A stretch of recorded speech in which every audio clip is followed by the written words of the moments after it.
couldn't be happier.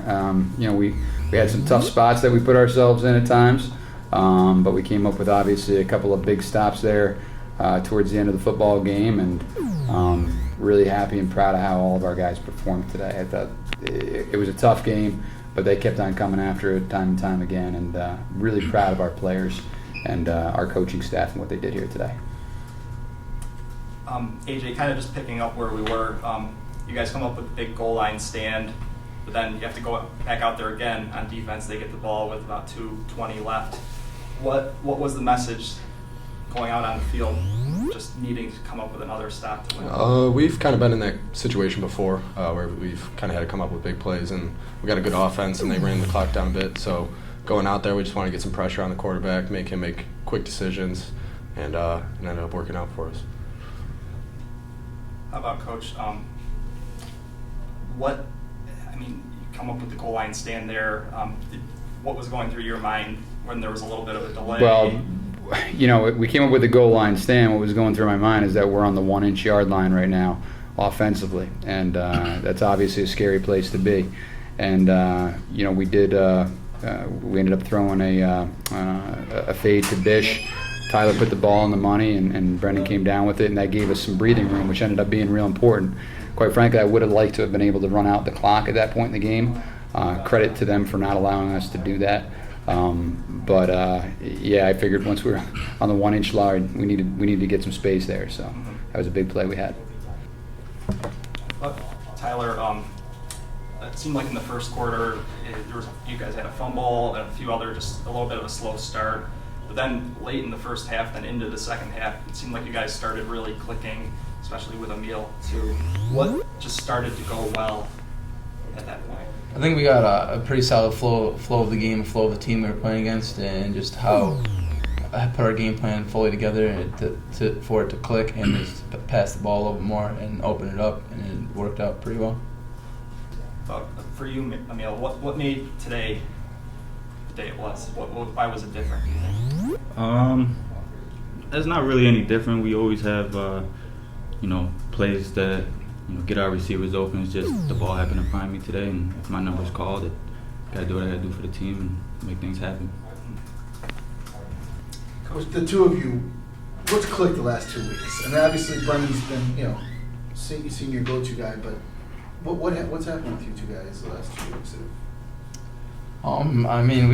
We've been practicing all year, really. Since he's transferred here, we've been clicking through practice. It's just been a matter of us needing to pass, us using our pass game a lot more. We're a pretty solid run team, and we've used that mostly all season. And then this game, we've seen that their weakness was their secondary, and we took advantage of that. And Buddy's a very good receiver. He got open and he caught the ball. Did you feel it at some point? After that first touchdown, you seemed even more open on the second one. What? Once you always get that first catch out of the way, you just feel like you can just keep rolling. And Tyler's just a good quarterback. He throws it where it's got to be, and you just got to make plays when it's coming. That's really all there is to it. And then the last play of the game, obviously he was telling us, this is something you guys actually work on, that scramble drill. It seemed like that series, that your defensive backs had everyone covered for a long period of time on that 3rd and 4th down. Scramble drill is unbelievably important to work on from both an offensive and defensive perspective. It's something you have to work on in practice, and I think we're pretty good at it offensively, and obviously we did a good job defensively today of making a big stop on that play there. Yeah, speaking of the drill offensively, is there a point where you just say, okay, he's going to just do whatever?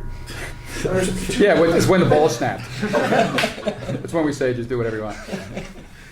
The one play you made the pass where and your offensive lineman stayed home on that play too, where he came right. Which play are we talking about right now? He broke 3 tackles, looked like he was going to run, and he pulled back and made that pass. And then the other one he ran after he escaped. We tell him, obviously, when it gets into a scramble situation, he has the complete green light to throw the ball downfield or take it himself, whatever he sees in front of him. And the majority of the time he makes the right decision on it. So he's got the green light for all that.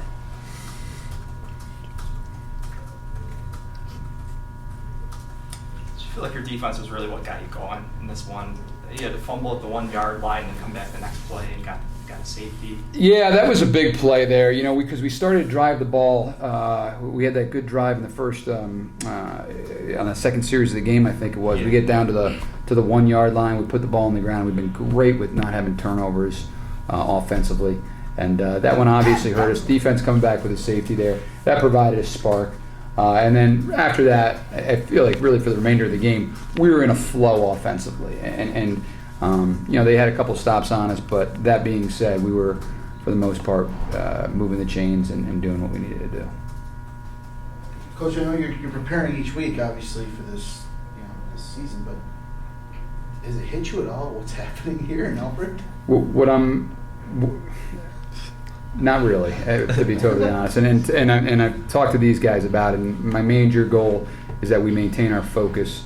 And I told the guys after the season, we'll talk about how great we've done. We'll talk about any records. We'll talk about awards and honors. That comes after the season. Right now, if we want to keep winning football games, we got to maintain our focus and prepare every single week the same way we have for the last 12. You've been in here long enough where sometimes the end of the season is just one game, one quote bowl game. But yeah. You keep moving on. What has it been like, and what do you see when you look up and see that crowd? Just totally circling the field. Well, it's awesome. I mean, and today was, we're on Thanksgiving break here, and we knew that, a lot of the students were able to see a nice crowd like we had today was awesome. It was back in 2010. I'm real proud to say this group here has gone at least just as far as the 2010 team did, and obviously our goal is to go one game further than that team, or more, obviously. Is there a time during the course of the year where you just realized that this team could do something like this? Our goal at the beginning of the season was to talk about being Empire 8 champions. We didn't talk about being undefeated. We didn't talk about anything else. We said we wanted to win the conference. That was our goal. We didn't even talk about being undefeated when we were getting ready to play St. John Fisher. It's next game, and the mentality of this group has been, and I appreciate it so much from them, is that none of us are talking about awards and honors right now. We're talking about what we're going to do to prepare for next game. And after the season, I promise them we'll throw a big pizza party for the guys here to celebrate what we've done.